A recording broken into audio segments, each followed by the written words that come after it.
अस्सलाम वालेकुम, welcome to my YouTube channel. आज की वीडियो में हम देखेंगे कि हम गूगल से फ्री कैलेंडर किस तरह से यूज़ कर सकते हैं। अच्छा, इस फ्री कैलेंडर का हमें क्या फ़ायदा है, तो आज की वीडियो में मैं आपको इसके बेनिफिट्स बताऊंगी। बहुत से लोग ऐसे होते हैं जो अपना काम स्टार्ट करते हैं, तो बहुत सी डेट्स होती हैं। ये ज़्यादातर प्रोफेशनल लोग होते हैं, वो भूल जाते हैं अपने डेट। अगर कोई इवेंट हो या अपॉइंटमेंट हो, तो वो इस गूगल से इस कैलेंडर को यूज़ कर सकते हैं। तो मैं आपको 2 स्टेप से बताऊँगी।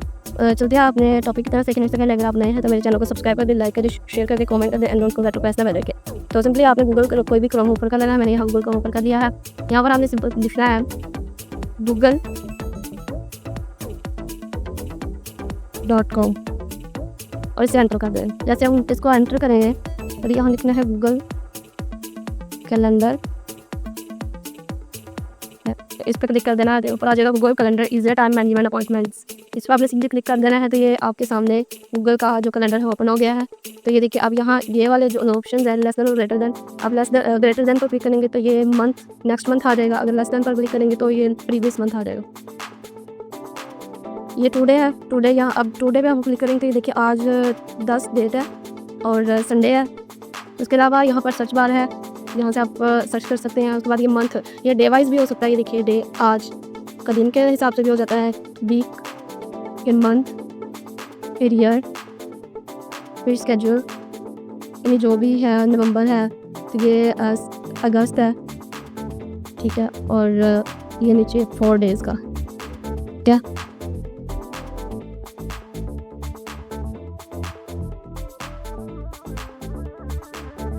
हाँ। इसके बाद ये हेल्प ट्रेनिंग अपडेट्स हैं, जो यहाँ ये क्वेश्चन मार्क आपको दिखाई दे रहा है। यहाँ हमारा कुछ काम नहीं है। अब हम चलते हैं अपने मेन काम की तरफ, यानी कि पहले हम इसको मंथ पर फिक्स कर देते हैं।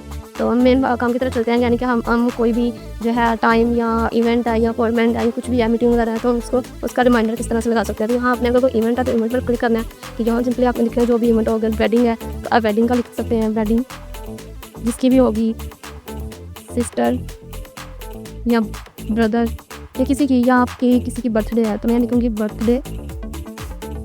बर्थडे ऑफ माय फ्रेंड, ठीक है।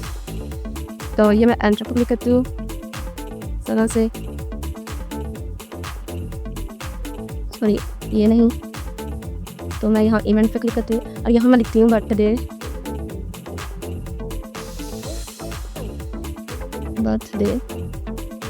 Of my friend. उसके बाद ये नीचे टाइम, फिर इसको हम यहाँ पर अपना टाइम जो है उस वाले बॉक्स में अपना जो डेट है, सॉरी, वो हम एंटर कर लेंगे किस डेट को होती है। तो मैं लिख दूँ 31 और मार्च और 2025। यहाँ पर टाइम किस टाइम पर रिमाइंडर शो हो, 12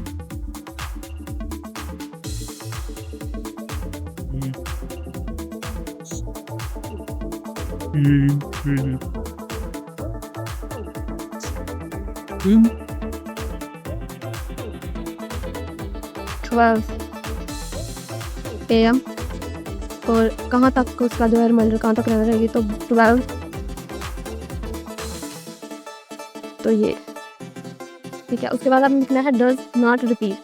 तो ये रिपीट तभी हो जब इसका रिमाइंडर हो, डेली नहीं होना चाहिए, वीकली नहीं होना चाहिए, एक दिन नहीं होना चाहिए। तो यहाँ पर हम लिखेंगे डज नॉट रिपीट, ये दोबारा रिपीट ना हो, ठीक है। आप यहाँ पर एड लोकेशन भी जो है वो भी कर सकते हैं कि आपकी लोकेशन क्या होगी। तो मैं यहाँ लोकेशन लिखती हूँ। फॉर एग्जांपल हमने मुगल महल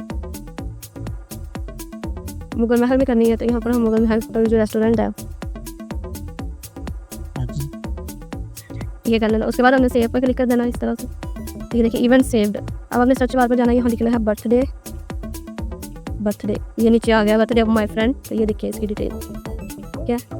अब इसको हम रिमूव करना चाह रहे हैं, ये गलत हो गया, तो ये डिलीट का बटन है, हम यहाँ से डिलीट भी कर सकते हैं। अब अगेन हम कोई टास्क वगैरह रखना चाह रहे हैं, तो यहाँ लिखेंगे हम 30 days प्रिपरेशन।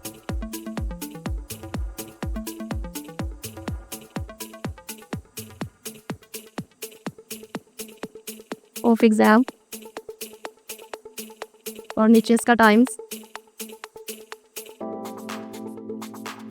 होगा वो जनवरी में।